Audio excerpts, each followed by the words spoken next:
ဒါကဒီလိုစီမှာအမြဲတမ်းလက်ကားအားပေးနေရဲ့ရန်ကုန်ကဒီမှာလေးပြရမယ်လက်ကားထုတ်တွေပါတယောက်ထည့်ထုတ်တွေမျိုးထုတ်ပေးနေတာဒီမှာလေးကဒီဇိုင်းတစ်မျိုးဆိုလို့ရှိရင်သူက50တရားအများမှနေတာဒါဆိုရင်သူကထုတ်တရား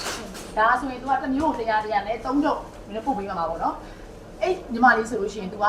မင်းတို့စီကအဲ့ဒီဒီဇိုင်းတွေကိုအမြဲတမ်းဖတ်ပြီးဆိုရင်အနည်းဆုံး30ရာဆောက်ပါတယ်ကွာသူတို့ကနည်းပါတယ်50ရာဆောက်ပါတယ်အဲ့ကြောင့်လို့ line collection မှာပစ္စည်းတွေကအကုန်မြတ်တယ်မင်းတို့ရှိပစ္စည်းကကုန်လိုက်လားဟောဟုတ်ရလားလို့မင်းဒီဇိုင်းချင်းမတွေအတွက်ဒီလိုမျိုးလက်ကားဟိုမှာ50တရားအားပေးတဲ့ချင်းမတွေတောင်းလို့ဒါပေမဲ့ပစ္စည်းတွေကအကုန်မြတ်တယ်အခုဆိုရင်ဟိုမှာပစ္စည်းထပ်ထုတ်နေတယ်အဲ့တော့ဒီဗီဒီယိုကြည့်တဲ့ချင်းမတွေမှာအထက်ဆိုင်ဖွင့်ထားတဲ့ချင်းမတွေရောအထက်လုပ်ငန်းစဖို့စဉ်းစားနေတဲ့ချင်းမတွေရောကိုဆိုင်မှာရောင်းအားကောင်းစီပြီးတော့မှလုံးဝဒီဇိုင်းအလန်းတွေနဲ့